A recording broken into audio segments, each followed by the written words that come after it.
Sa ating mga mainit na balita ngayong tanghali, umano'y tagong yaman ni COMELEC Chairman Andy Bautista pinaimbestigahan na ng Department of Justice. ASEAN ministers kinundina ang land reclamation at militarization sa South China Sea. Commissioner Nicanor Faildon hindi dumalo sa pagdinig sa Kamara hinggil sa mahigit 600 kilo ng shabu na nakumpiska. Mga players na kinuha ng BOC inimbitahan sa pagdinig. Police Chief Inspector Jovi Espenido planong ilipat ng destino ng PNP sa lugar na talamak ang iligal na droga. Bakuna kontra human papilloma virus inilunsad ng Department of Health.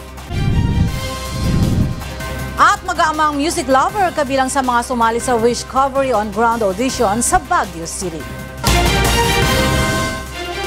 Magandang tanghali, pinaimbestigahan na ng Department of Justice ang umano'y mga tagong yaman ni COMELEC Chairman Andres Bautista Jr. Nasa telepono si Roderick Mendoza para sa detalye ng ulat. Roderick? Yes, Flor, inatasan na ni Justice Secretary Vitaliano Aguirre ang NBI na imbestigahan ang ibinunyag ni Mrs. Patricia Paz Bautista na umano'y tagong yaman ng asawang si COMELEC Chairman Andres Bautista Jr. Partikular na ipinaalam ni Aguirre ang posibleng pananagutan ni Bautista sa kabiguan nito na ideklara sa kanyang Statement of Assets, Liabilities and Net Worth o SALN ang sinasabing mga bank accounts at real properties. Batay sa salaysay ni Ginang Patricia, posible umanong nagkamal si Chairman Bautista ng aabot sa 1 bilyong pisong nakaw na yaman. Kabilang dito ang 35 bank accounts sa Luzon Development Bank na umaabot sa 329 million pesos ang kabuuang balanse, isang condominium unit sa Bonifacio Global City at isa pang condo unit sa San Francisco, California sa Estados Unidos. Kasama rin sa pinaiimbestigahan ng DOJ ang posibleng paglabag ni Bautista sa anti-money laundering law at kaparehong mga batas. Flor? Maraming salamat sa iyo, Roderick Mendoza, nag-ulat mula sa Maynila.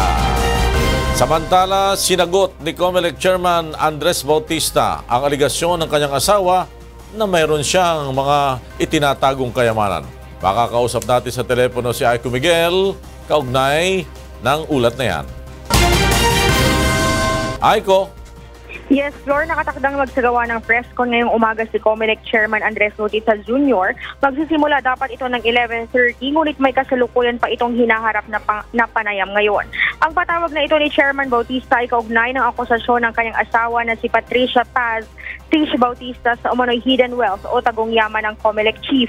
Ayon sa mga naging pahayag ni Mrs. Bautista, mayroong halos 1 bilyong worth na unexplained wealth si COMELEC Chairman Andres Bautista. Nauna na niyang nakipagpulong si Mrs. Bautista kay Pangulong Duterte upang ipahayag ang impormasyong hawak nito.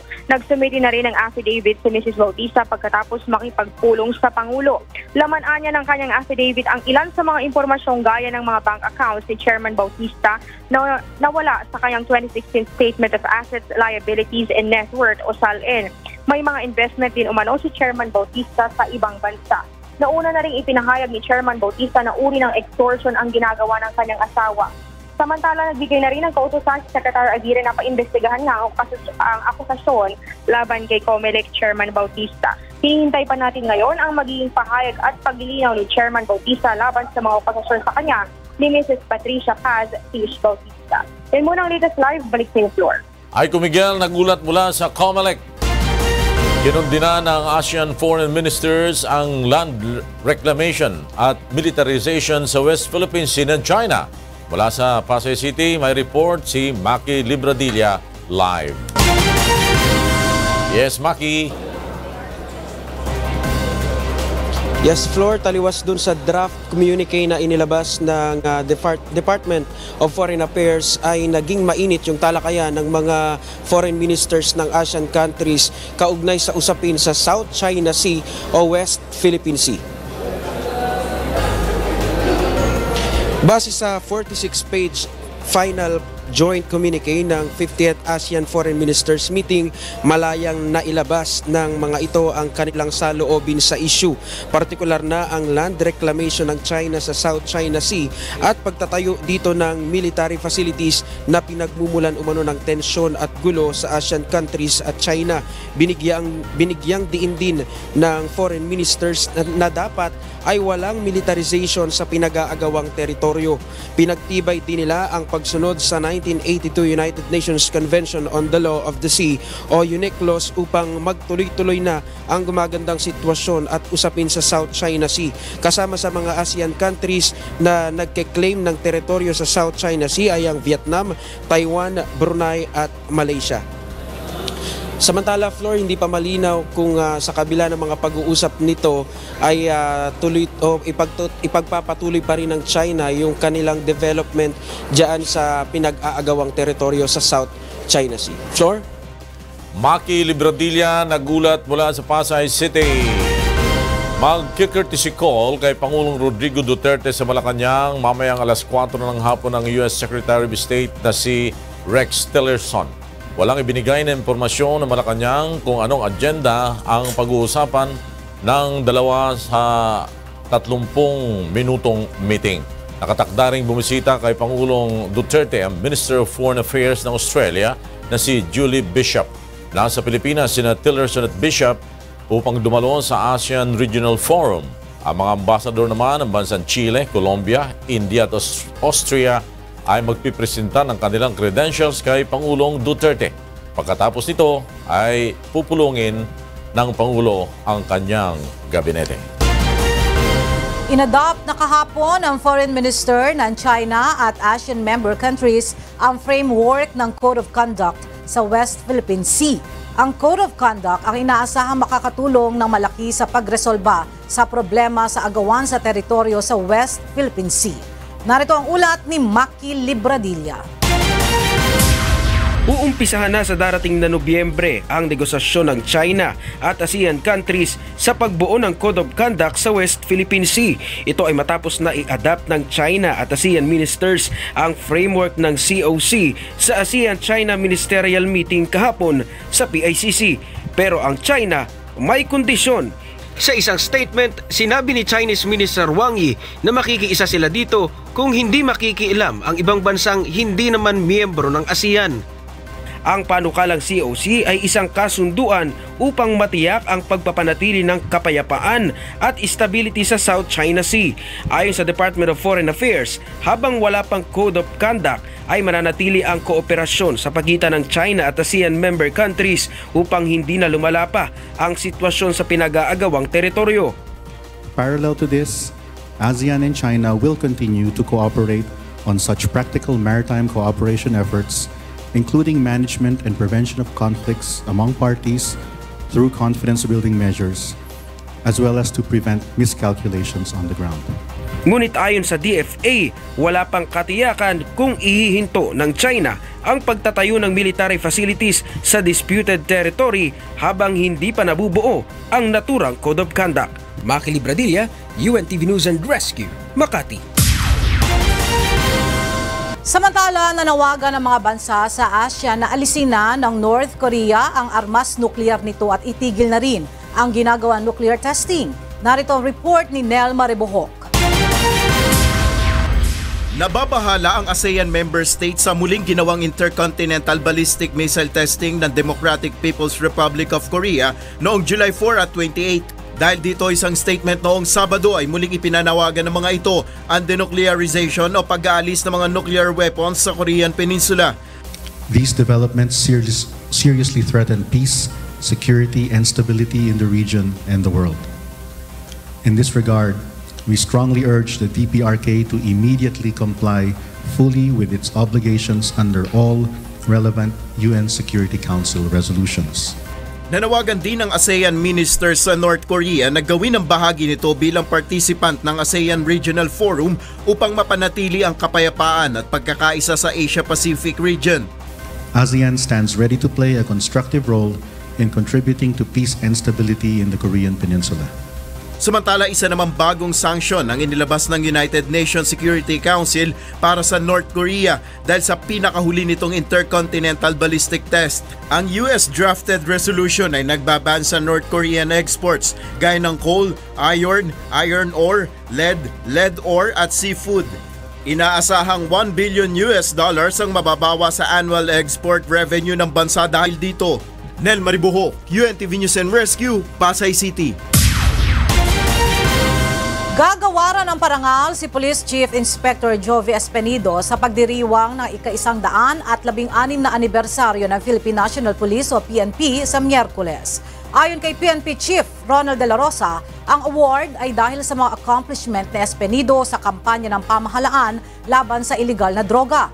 Pinabulaanan din ni De La Rosa na ang ibibigay ng award kay Espenido ay dahil sa pagkakapatay kay Ozamis City Mayor Reynaldo Parahinog Sr. Hindi pa nangyari ha. I would like to correct you that baka sabihin nyo na dahil doon sa pagpatay kay Mayor Parahinog kaya siya bigyan ng award. Andito yung aking staff, yung aking member ng staff. Hindi pa nangyari yung Ozamis incident kasama na sa listahan si Espenido sa mga awardees for his accomplishment sa anti-drug operation sa Albuera at saka sa Ozamis. Plano ng Philippine National Police o PNP na idestino si Police Chief Inspector Jovi Espenido sa lugar na talamak ang iligal na droga. Nasa telepono si Mon Hoxon para sa detalye ng ulat. Magandang tanghali sa iyo, Mon. Magandang tanghali, Ella. Marami ngayon ang nagre-request kay PNP Chief Ronald Bato de la Rosa na idestino sa kanilang lugar si Ozamis City Police Chief Inspector Jovi Espenido. Ayon kay De La Rosa, most requested ngayon si Espenido dahil sa mga accomplishment nito sa kampanya ng pamahalaan kontra illegal na droga. Kabilang din dito ang magandang trabaho umano ni Espenido upang masugpo ang illegal na droga sa Albuera, Leyte at sa Ozamis City sa Mindanao. Nang tanungin ng hepe ng pambansang pulisya kung saan susunod na ilalagay si Espenido, pabiro nitong sinabi na pag-aaralan muna nila ang umano'y next target. Sinabi ito ni De La Rosa kaugnay sa bagong listahan ng mga narco-politician na ipinakita ni Pangulong Duterte kamakailan. Samantala, naghahanda naman ang PNP sa balitang retaliation ng mga Parahinog supporters. Nakatanggap ng ulat ang PNP na mayroon daw mga bangka na mula pa sa Lanao na pumunta ng Ozamis City. Hindi naman nangangamba ang PNP sa banta ng restback ng mga Parahinog supporters. Naniniwala naman ang PNP na dahil sa nangyari sa Ozamis ay nagkaroon na ng lakas ng loob ang mga tao na magsumbong sa PNP. Kaugnay ito ng umano'y mass grave ng mga Parahinog sa Ozamis na inspeksyon ng PNP base sa sumbong ng ilang mga residente. Yan ang latest. Balik sa iyo, Ella. Maraming salamat, Mon Hoxon, live mula sa Camp Crame.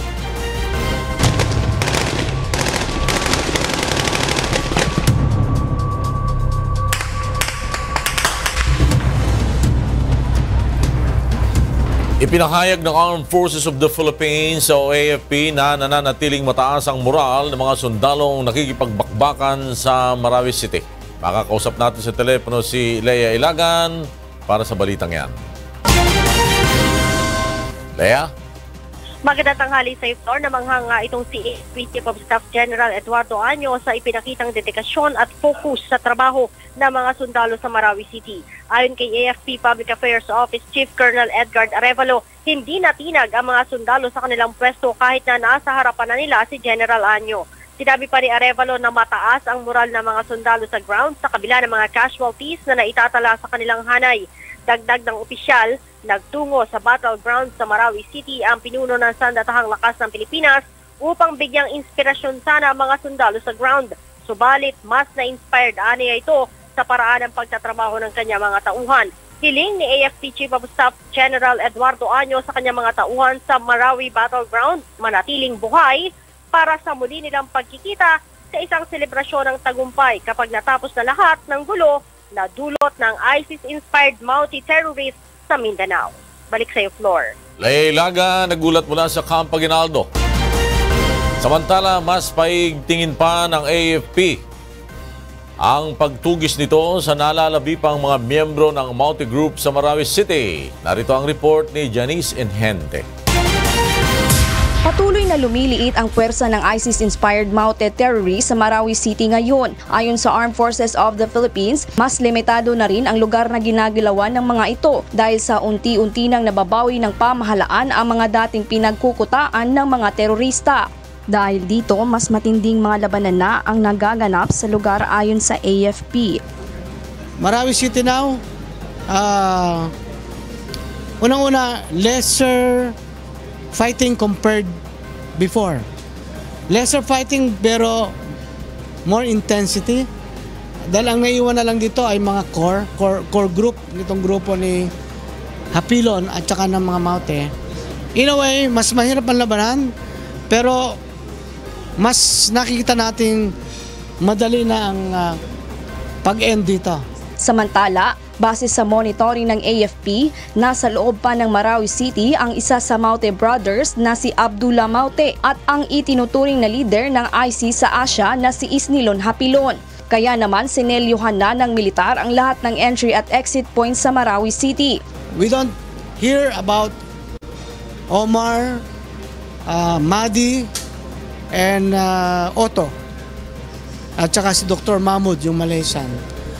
There were reports that they died already after being wounded. We have to validate it. Target ng Armed Forces na tapusin ang labanan sa Marawi bago sumapit ang December 31. Janice Enhente, UNTV News and Rescue, Davao City. Binisita sa ikalawang pagkakataon ni Pangulong Rodrigo Duterte ang mga sundalo at pulis na nakikipagbakbakan sa Marawi noong Biyernes. Pinag-iingat rin ng Pangulo ang mga pulis at sundalo at muling binanggit ang pangako nitong trust fund para sa mga anak ng pulisya at militar. Narito ang report ni Rosalie Cos. Matapos mabawi ng mga tauhan ng militar at pulisya ang ilang mahalagang istruktura sa Marawi City na dating pinagkukutaan ng ISIS-inspired Maute terrorist group, muling bumalik si Pangulong Rodrigo Duterte sa Ground Zero. Isang oras itong nanatili sa barangay Kilala at mahigpit ang naging bilin sa mga nakikipaglabang sundalo at pulis. I hope that we'll be less heartaches and be able to clean up Marawi to get rid of the terrorists. At sana wala nang madisgrasya. Muling binigyang diin ng punong ehekutibo na kaisa siya sa laban ng mga ito at muling nangakong bubuuin ang 50 bilyong pisong halaga ng trust fund para sa edukasyon ng mga anak ng mga tauhan ng pulisya at militar. Kumbahin pa ako ng Panginoong Diyos. That 50 billion will be dedicated solely sa education ng mga anak yun. Nagbigay din ito ng mga relo at iba pang regalo para sa mga sundalo at pulis. Ito ang pangalawang beses na bumisita ang punong ehekutibo sa Marawi City. Ang una ay noong ika-20 ng Hulyo. Tiwala si Pangulong Duterte na malapit nang matapos ang suliranin sa Marawi at nangakong maibabalik din sa normal ang buhay ng mga Maranao. Rosalie Cos, UNTV News and Rescue, Malacanang. Inamin ni Pangulong Rodrigo Duterte na masama ang kanyang loob sa pahayag ni dating Pangulong Benigno Aquino III na wala namang nangyayari sa anti-drug campaign ng kanyang administrasyon. Narito ang ulat ni Mirasol Abogadil. Ito ang reaction of the magandang ex-president. So they will just say, well, the battle is a continuing one, it will never stop, we have to continue vigilance. Very sensitive ako dyan sa issue ng buhay ng mga sundalo ko. Ito ang mga naibulalas ni Pangulong Rodrigo Duterte nang dumalaw ito sa mga sundalo at pulis na nakikipagbakbakan sa Marawi City noong Biyernes ng hapon. Muli niyang tinuligsa ang naging pahayag ni dating Pangulong Benigno Aquino III na tila walang nangyayari sa kanyang anti-drug war. Aniya, hindi makatwirang sabihin ito ng dating Pangulo dahil maraming pulis at sundalo ang nagbuwis ng buhay upang tugisin ang mga nasa likod ng operasyon ng iligal na droga sa bansa. Ibilitan mo na walang nangyari, kasakit naman niya. Ang rami kong sundalong namatay, wounded sa pulis 231. Drug-related, 77 dito, Marawi 36. Tinuligsa rin ito ang mga kumukwestiyon sa uri ng kanyang pananalita at hindi pinalampas ang pagkakataong ipaliwanag ang dahilan nito. Sabihin pa ni Grace na what's your mouth? You take care of your mouth, I will take care of mine because my mouth is not for your mouth. Tahimik ka lang yan kasi hindi mo naintindihan from whereof I stand. Mirasol Abugadil, UNTV News and Rescue, Philippines. Dalawang mambabatas sa nagpahayag ng interes na i-endorso ang impeachment complaint laban kay Chief Justice Maria Lourdes Sereno. Narito ang report ni Asher Cadapan Jr. 54 na pahina na may higit 250 pahinang attachments at 27 articles for impeachment. Ito ang bumubuo sa impeachment complaint na planong ihain ng abogado at dating senatorial candidate na si Larry Gadon laban kay Supreme Court Chief Justice Maria Lourdes Sereno. Ngunit di tulad ng unang inihaing impeachment complaint sa punong mahistrado, may dalawang mambabatas na umanong nagpahayag ng interes na i-endorso ito. Dalawang mag-i-endorse, no? Ayaw lang nila ipasabi yung pangalan at ang usapan namin ay itong next week ay ako'y babalik doon upang makita ko kung upang finally ay ma-submit ko na ito sa Office of the Secretary General of the House of Representatives. Bukod dito, inisa-isa rin nito ang ilang mga opisyal ng Judicial and Bar Council at mga tauhan sa ilalim ng opisina ni CJ Sereno na posible aniyang ipatawag o isubpoena ng Kongreso sakaling umusad ang kanyang reklamo. Sila kasi yung nasa Office of the Chief Justice na nakakaalam ng mga papeles tungkol doon sa mga travel allowances and yung ibang mga papeles doon na pwedeng ipasubpoena ng House sakali na mag-conduct ng hearing, ano? Isa rin sa inireklamo ni Gadon ang umano'y pagbili ng luxury car ni Chief Justice Sereno na nagkakahalaga ng 5.1 million pesos bukod pa sa milyong gastos din sa pagpapabulletproof umano nito. Una nang naghain ng impeachment complaint laban sa Chief Justice ang Volunteers Against Crime and Corruption o VACC. Ngunit wala itong endorsement ng sinumang mambabatas. Asher Cadapan Jr., UNTV News and Rescue, Philippines. Susunod, presyo ng produktong petrolyo inaasang tataas ng hanggang piso ngayong linggo. Rules ng bidding sa bansa ay sinasailalim na sa review ng Philippine Competition.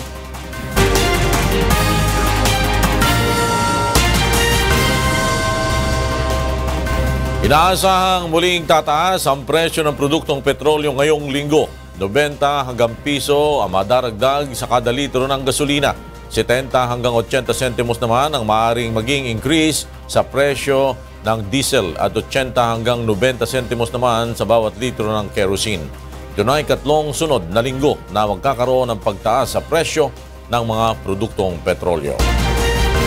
Ipinahayag sa hearing kanina ng Kamara ni Customs Broker Ruben Taguba II na may mga umano'y perang binibigay sa mga opisyal ng BOC para hindi na dumaan sa inspeksyon ang mga container. Nasa telepono si Grace Casin para sa detalye ng balita.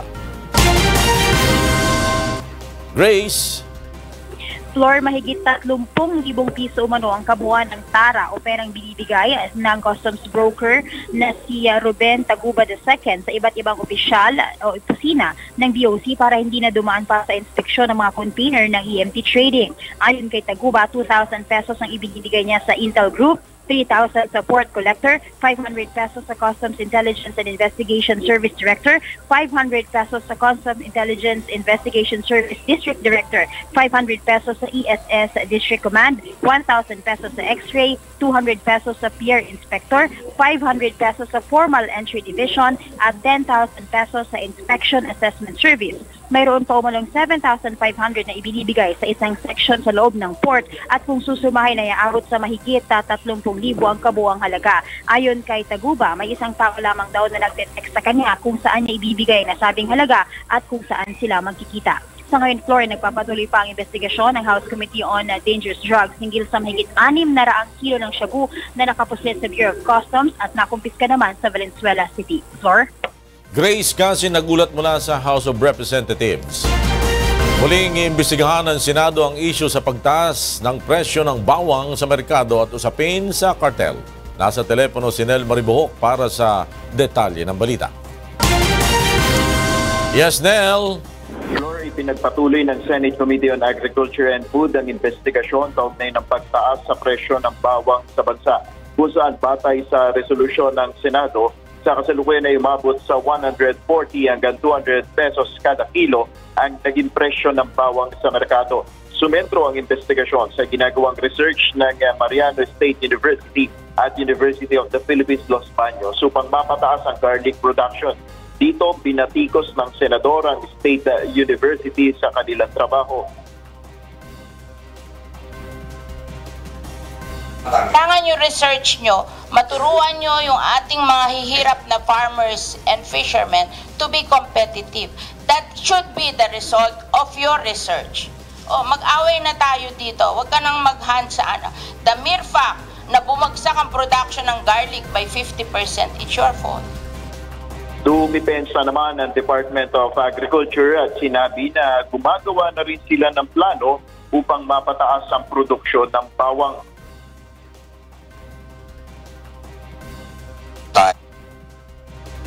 The 5-year roadmap for garlic and onion development in the country. And may specific targets na po tayo. For onion, for example, we have started pilot farms outside of the traditional plantation areas. Kay Secretary Piñol, may 473 hectares na silang tinitingnan na potential na agriculture land na maaaring mapagtanimang pa ng bawang. Katatapos lamang ng pagdinig ng Senado, kaugnay nga dito sa usapin sa pagtaas ng bawang at kartel sa bansa. Floor? Nel Maribuhok nagulat mula sa Senado.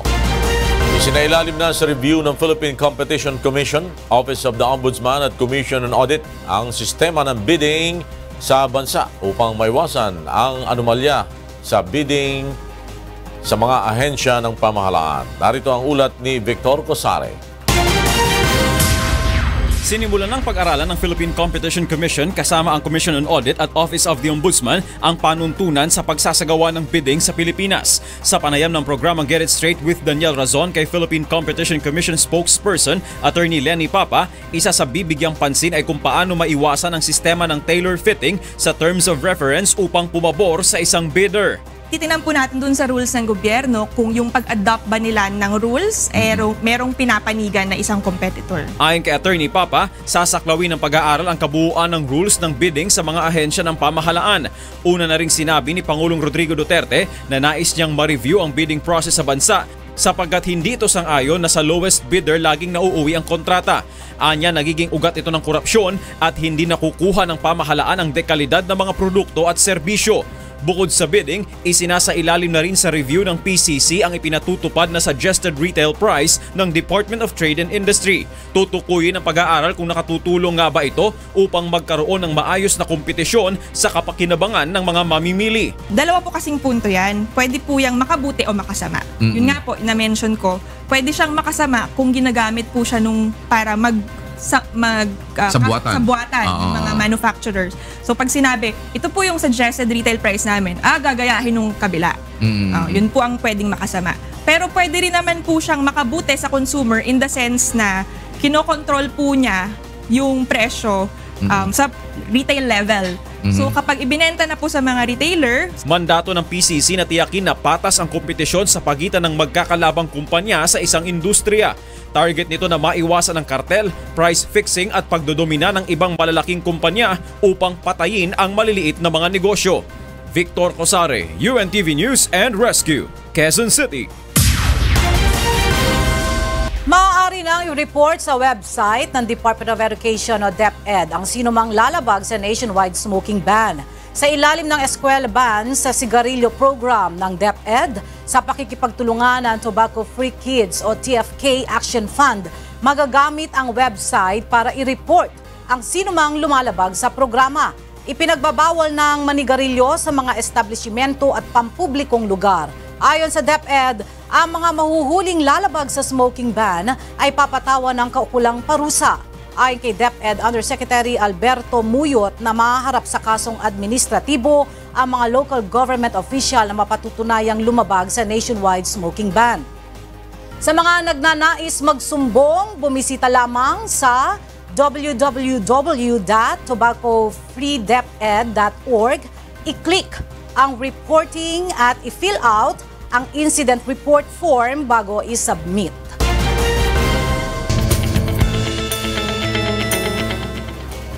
Umabot sa halos 2,000 nanay at kani-kanilang mga sanggol ang nakiisa sa simultaneous breastfeeding sa Quezon City kahapon. Layunin nito na maipabatid sa mga ina ang kahalagahan ng pagpapasuso sa mga sanggol. Narito po ang report ni Rosalie Coz. Aminado ang 24 na taong gulang na mommy na si Ana na nakaramdam siya noong una ng pag-aalinlangan na ipagpatuloy ang pagpapasuso sa kanyang baby. Bukod sa hindi sigurado kung ano ang gagawin, nakaramdam siya ng sakit sa unang beses na breastfeeding sa kanyang panganay. Subalit dahil sa payo ng kanyang mga kaibigan, ipinagpatuloy niya ito. Hindi siya sakitin, tapos lagi lang siyang masaya, ganyan lang siya. Tapos ang laki niya, nakakatuwa lang na ganito siya. Ito ang layo ng Hakabna 2017 at isa lamang siya sa mga nanay na dumalo para isulong ang pagpapasuso sa iba pang katulad niyang ina. Tinipon ang higit sa 1,600 mga nanay at kanilang babies para sa simultaneous breastfeeding activity sa pangunguna ng Department of Health at Breastfeeding Pinays. Layo nito na ipakita sa buong mundo ang kagandahan ng pagpapasuso. Nakakatuwa kasi makikita mo talaga na the community is able to parang ma-proliferate yung support among breastfeeding mothers themselves. Nakaka-share nila ng mga challenges about parenting, about yung breastfeeding challenges nila and all. So, yun.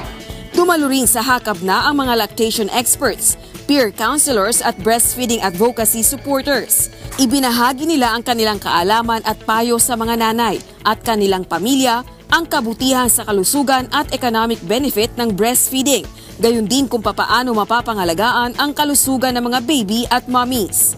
Rosalie Coz, UNTV News and Rescue, Quezon City. Nagsagawa ang Department of Health ng pagbabakuna ng laban sa human papillomavirus sa Mandaluyong City ngayong araw. Nasa telepono si Ray Pelayo para sa detalye ng ulat. Yes, Ray? Ela, nasa 8,000 mga grade 4 to 7 students na may edad na 9 hanggang 14 mula sa 22 paaralan dito sa Mandaluyong ang mabibigyan ng human papillomavirus o HPV vaccine. Inumpisa ito ngayong araw ng DOH at LGU ng Mandaluyong dito sa Addition Hills Integrated School, Mandaluyong City, kung saan 180 na estudyante ang unang makikinabang. Ayon sa DOH, 79% ng cervical cancer sa mga kababaihan ay dulot ng HPV. Ang cervix ay isa sa mga reproductive organ ng mga kababaihan. Sa lahat ng uri ng cancer, pangalawa ang cervical cancer sa pangunahing kinamamatay ng mga kababaihan sa buong mundo. Sa Pilipinas ay mahigit sa 6,000 ang naitatalang bagong kaso ng cervical cancer at 12 ang namamatay araw-araw. Ayon sa DOH, libre ang bakuna pero kung sa labas ay nagkakalaga ito ng 5,000 piso. Kapag nagkasakit ng cervical cancer, kailangan ng hanggang ₱250,000 piso para sa pagpapagaling mula dito. Ela? Maraming salamat, Ray Pelayo, live mula sa Mandaluyong City. At ngayon naman, tunghayan natin ang mga balita mula sa iba't ibang panig ng Pilipinas. Ihahatid ng ating kasangbahay na si Frima Salonga Gloria. Maya Paugto, Frima. Dakal salamat, Flor, at Maya Paugto ka rin kay katamong kasambahay. Ining kay katamong balita, iba't king miyayaliwang lugar king kay katamong bansa. Pinabulaanan ng Armed Forces of the Philippines ang mga isyu ng umano'y pang-aabuso at red tagging nila sa mga aktivista at organisasyon sa Mindanao. Mula sa Davao, may ulat si Marisol Montaño live. Maayong ugto, Marisol. Maayong ugto, Frima. pagkahuman nga gikondena sa pipila ka organisasyon sa Mindanao sama sa kilusang Mayo 1, Gabriela, Bayan ug Karapatan Southern Mindanao sa pang-abuso og red tagging o paglabot sa ilaha sa Armed Forces of the Philippines sa mga rebeldeng grupo, gihagit sa AFP nga mag-file kini og kaso. Sa usa ka text message, giingon sa spokesperson sa 10th Infantry Division nga adunay mga grupo sa Mindanao nga kaalyado sa rebeldeng NPA ug dili kani maikonsiderang red tagging. Sumala usab sa kilusang Mayo 1, tulo sa mga lider nga lumad ug manguuma sa Compostela Valley ang gikasuhan mao og direct assault sa AFP miski walay basihan. Apan hugot nga gisupak sa AFP ang maong mga akusasyon. Giauhag sa AFP ang mga aktivista nga kung tinuod nga adunay mga pang-abuso sa pwersa sa panggamhanan kay mag-file kini og kaso ug pamatud-an sa korte ang mga akusar. Ug kana ang update gikan diri sa Davao City, balik dira sa studio Frima. Maraming salamat Marisol Montaño mula sa Davao City. Samantala mag-iinspeksyon sa ilang establisimento ngayong araw ang mga otoridad sa Bacolod City upang matiyak kung naipatutupad ba ng maayos ang smoking ban sa syudad. Mula sa Bacolod City, may report sila Lane Moreno. Live. Magandang tanghali, Lane.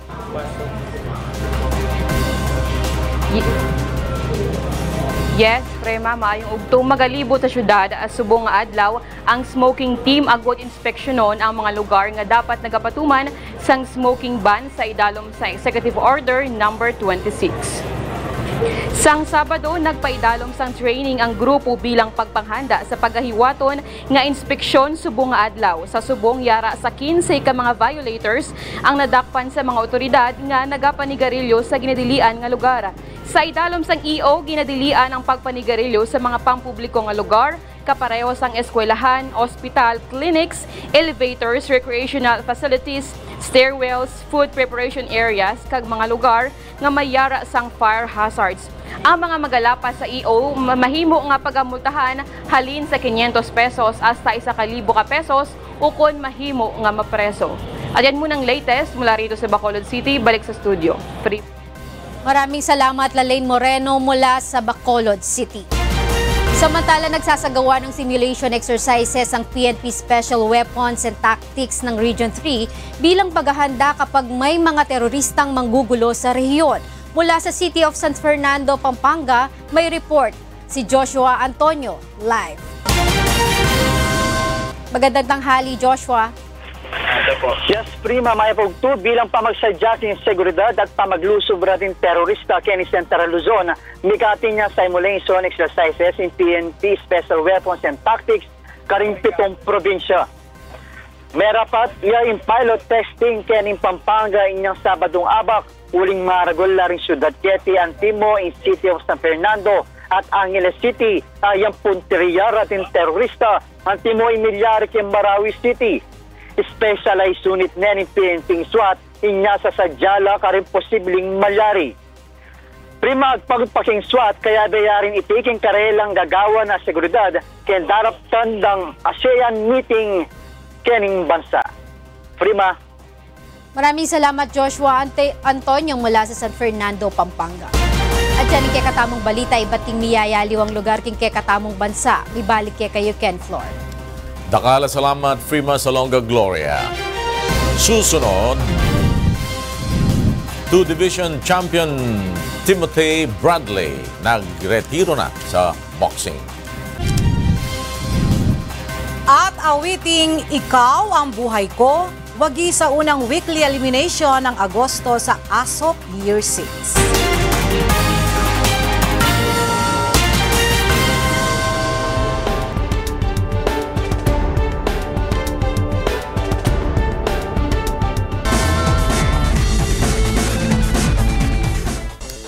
Ilang araw matapos na magretiro si Juan Manuel Marquez, sumunod naman si Tim Bradley. Ginamit ni Bradley ang kanyang Instagram account para ipabatid sa buong mundo na retirado na siya sa boxing. Tinapos ni Bradley na may moniker na Desert Storm ang boxing career sa record na 33-2-1. Ang dalawang talo ay sa mga kamao ni fighting Senator Manny Pacquiao. Si Marquez naman sa kanyang pagre-retiro ay matatandaan ang daigdig ng boxing na nag-iisang boxer na nagpatulog kay Pacquiao sa ibabaw ng ring. Good afternoon, Victor. Good afternoon, Ella, and to all our kasangbahay. Here are the top stories from around the globe. At least 11 people have been killed in a gun attack on a church in southern Nigeria, police say. Up to 18 other worshippers were wounded in the early morning incident at the church in Ozubulu near the city of Onitsha. There were conflicting reports over whether the attack was carried out by a lone gunman or a group of attackers. Police said the shooting was the result of a feud between Nigerians from Ozubulu who were living abroad. Meanwhile, Paris's Eiffel Tower was evacuated by police after midnight on Sunday after a man with a knife tried to force his way through a security check but was stopped quickly.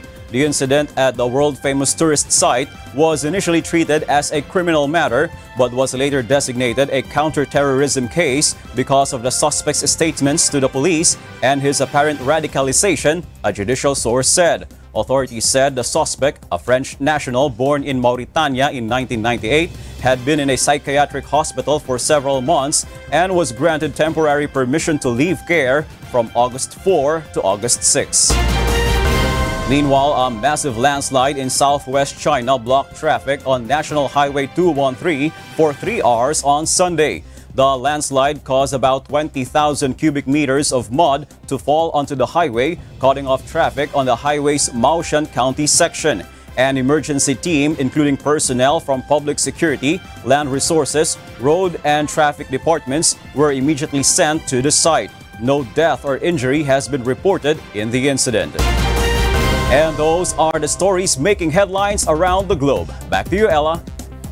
Thank you very much, Victor, for the latest news abroad.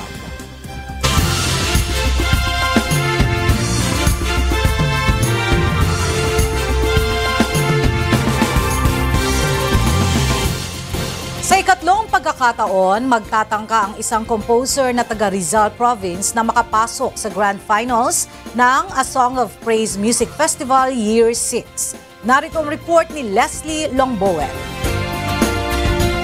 Nananatili pa rin ang pag-asa ng song composer na si Bernabe Escudero Jr. mula sa Antipolo, Rizal na makasali sa ASOP Grand Finals. Bagamat hindi pinalad sa naunang 2 beses na pagsali niya sa naturang kompetisyon, hindi pa rin siya nawalan ng loob na lumikha ng panibagong awit upang muling makasali. At sa kanyang pangatlong paglahok kagabi, itinanghal ang kanyang awit na Ikaw ang Buhay Ko bilang unang weekly winner sa buwan ng Agosto. Ikaw ang buhay ko, ikaw ang pag-ibig ko, ikaw ang biyaya ng Diyos sa katulad ko. Hindi ko yung pag-ibig sa akin ng Panginoon sa Kristo, na-realize ko na napakarami niyang pag-ibig sa akin. Kaya bilang mensahe ko sa kantang yun, gusto kong imensahe sa kanya na ikaw yung buhay ko.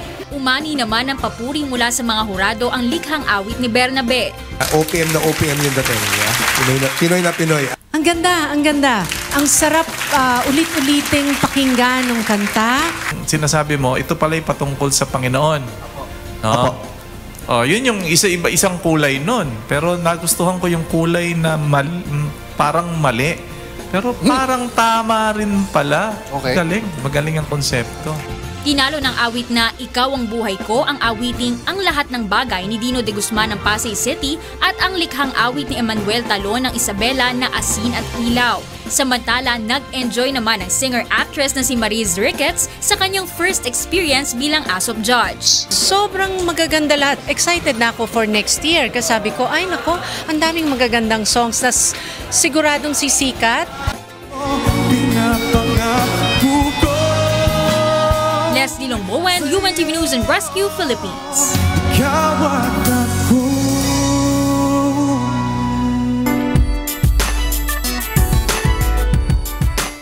Sa halos 100 Wishcovery auditionee sa Baguio City, kabilang ang mag-aamang music lovers na nagpamalas ng kanilang talento sa pag-awit. Nagbabalik po si Leslie Longbowen. Mula sa ama hanggang sa mga anak ay nananalaytay sa dugo ng pamilya Packing ang pagiging music lover. Namana nina Joko at Louie sa amang si Frank ang pagkahilig sa musika.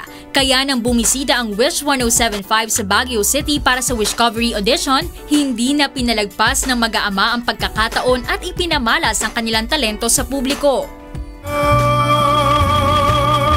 The way I feel for you, it's now or never. Please be true. Ikaw ay narito at minamahal. Malaking bagay para kay Frank na makita ang mga anak na sumasali sa mga singing competition. Ako masaya ako dahil nung edad nila ako, sumasali din ako sa mga contest eh. So gusto ko ma-experience nila yun. Kasi yun ang magpapatibay ng dibdib nila yun. Ito ang unang pagkakataon na magkakasabay na sumali ang mag-aama sa isang singing contest. Ngunit anila, hindi nila nararamdaman na may kompetisyon sa pagitan nila. Masaya kasi magkakasama kami. Kahit magkakalaban ng tingin ng iba pero wala lang sa amin. Pero magkakasama pa rin kami. Masaya. Masaya ako para kahit sino makuha sa amin. Si Frank ay isa sa mga napiling pre-qualifier mula sa huling batch ng on-ground auditionees. Magpapatuloy naman ang singing journey ni Joko at Louie na nagsisimula pa lamang sa pagtupad ng kanilang pangarap sa larangan ng musika. Lose yourself to someone. Leslie Longbowen, UNTV News and Rescue, Baguio City. At yan ang mga balitang aming tinutukan at inaksyonan. Dahil sa aming pagbabalita, una ang pagkalinga sa kapwa. UNTVC News, may balita sa anumang panig ng daigdig. Magandang tanghali. God bless.